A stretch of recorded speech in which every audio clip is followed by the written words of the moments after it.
Chairman.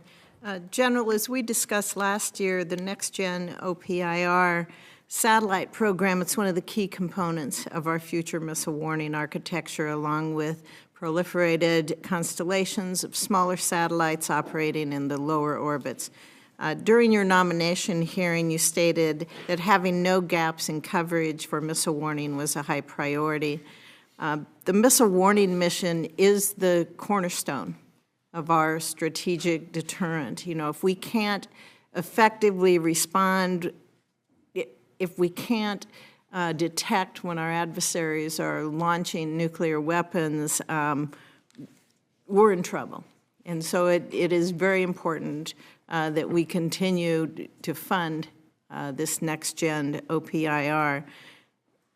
Given really the importance of this no-fail mission, I'm concerned to see that the Space Force's fiscal year 2024 budget request appears to propose cutting the third GEO next-gen OPIR satellite.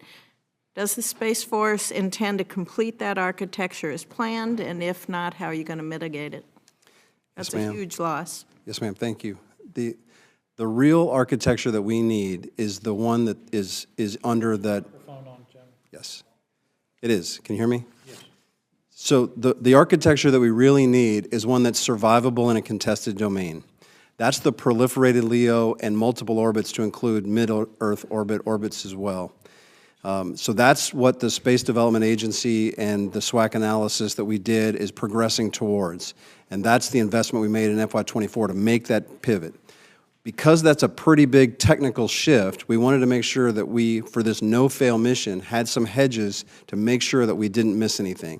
So next-gen OPIR, we are committed to putting that on orbit, and we felt like a 2x2 was sufficient to ensure, one, that the mission did not have any gaps, it's a no-fail mission, two, that it was a hedge against any technical risk associated with the pivot to the more survivable missile warning, missile track architecture. So you're saying that with this pivot to the two lower orbits, you have no plans then to look at the GEO now?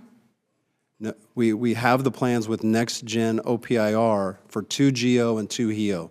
That constellation we are still supporting in the FY24 budget has those 4 satellites in it. That's the long-term transition to the proliferated missile warning. But GEO satellites are too much of a target. So having them in low Earth and mid-Earth orbit creates a targeting problem for an adversary, which actually lowers the threshold for attack on orbit. It's more resilient, and it creates a level of deterrence because they can't attack the satellites. Okay. It seems like on the major acquisition programs that are executed by Space Force have been late.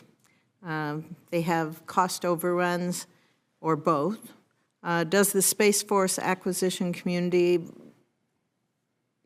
I guess I would say to you, how do you plan to address that? And do you agree with my assessment? Well, I've been doing in this business a long time, and so I've certainly seen the same things that you're noting there. So I can't argue with the facts about cost overrun and schedules. What I will say is I've been very impressed with the way Frank Calvelli has reorganized how we're doing space acquisition.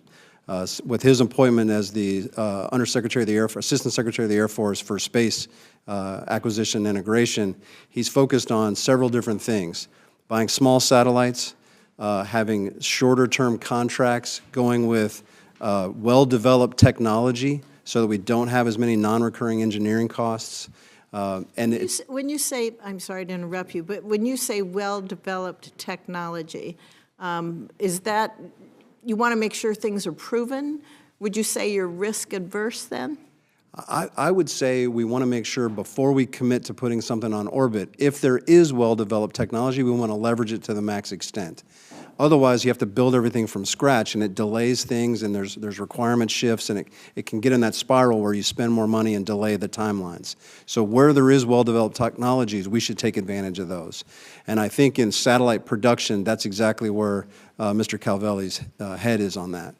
And so while, again, I can't speak to all the programs that have existed since we've been putting satellites on orbit, I can certainly tell you that the acquisition community has shifted to a different mindset for how it acquires systems. And I think the Space Development Agency's acquisition strategy for the missile warning, missile tracking, and space data transport layer is an example where it's going in about 4 years from order to orbit, which is substantially better than we've seen in other programs. Thank you.